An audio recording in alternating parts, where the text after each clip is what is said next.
Sylvain Bartholomeu, bonjour. Vous êtes le président de Franchise Management, qui est partenaire pour la 3e année consécutive des trophées des meilleures franchises de France.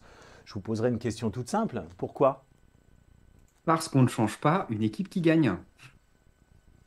Plus sérieusement, je pense que c'est un formidable projet, en fait, ce trophée, parce qu'il traite de la satisfaction des franchisés, de la qualité de la relation franchiseur-franchisé. Et donc, il a énormément de sens, beaucoup de sens pour les gagnants. Donc, c'est vrai que quand on a participé à la première édition, on était très curieux de voir ce que ça donnerait. On a été vraiment ravis de cette première édition, puis de la suivante. Et donc, on a envie de reconduire l'aventure pour pousser ces trophées-là à avoir un maximum de visibilité parce qu'ils récompensent le cœur de la relation franchiseur-franchisé, cette relation gagnant-gagnant et cette satisfaction en fait de franchisé à avoir fait confiance à une enseigne pour entreprendre.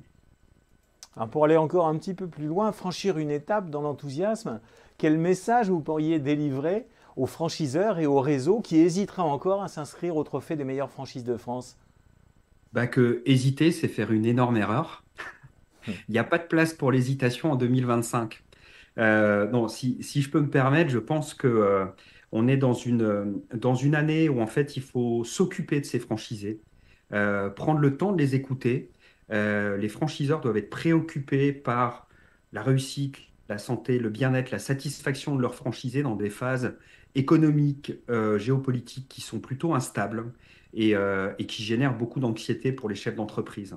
Donc je pense que ce trophée-là, le fait de faire auditer son réseau, faire analyser la satisfaction de ses franchisés, prendre du temps d'écoute pour son réseau, c'est des points qui sont extrêmement intéressants. Alors si ça peut permettre de gagner un trophée à la clé et puis de montrer qu'on a été un excellent franchiseur, ben, on fait coup double.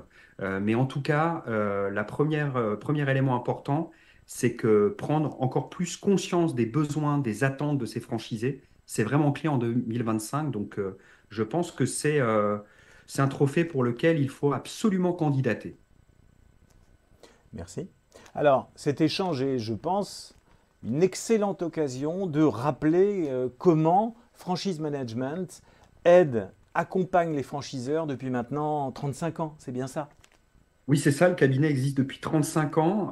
C'est évidemment un cabinet que je n'ai pas créé, sinon j'aurais un remède de jouvence. Mais je l'ai repris il y a 10 ans, hein, en 2014. J'y exerce depuis presque 25 ans. On accompagne en moyenne 30 à 40 nouvelles références par an. On réalise environ 150 missions de conseil par an, donc sur deux segments principaux, hein, ce qu'on appelle le devenir franchiseur, aider des entrepreneurs à créer et développer un réseau avec succès. Et puis un deuxième pan d'activité qui est la réorganisation, le restructuring, l'optimisation de réseaux pour aider des réseaux existants à être meilleurs demain, que ce soit sur le volet animation, management du réseau ou développement. Et c'est pour ça que je raccroche au trophée, hein, pour réaffirmer l'importance d'y participer.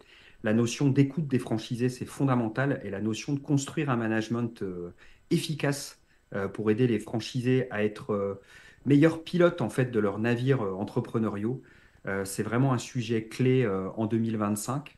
Et c'est un sujet qui nous concerne énormément. On intervient de plus en plus sur des phases de restructuration de réseau, d'audit de réseau, pour conduire le changement, parce que le consommateur change ses habitudes et donc les enseignes doivent savoir s'adapter. Sylvain Bartholomeu, merci. Je rappelle que De vous êtes rien. président de Franchise Management et partenaire des trophées des meilleures franchises de France. Merci Avec encore. grand plaisir. Merci.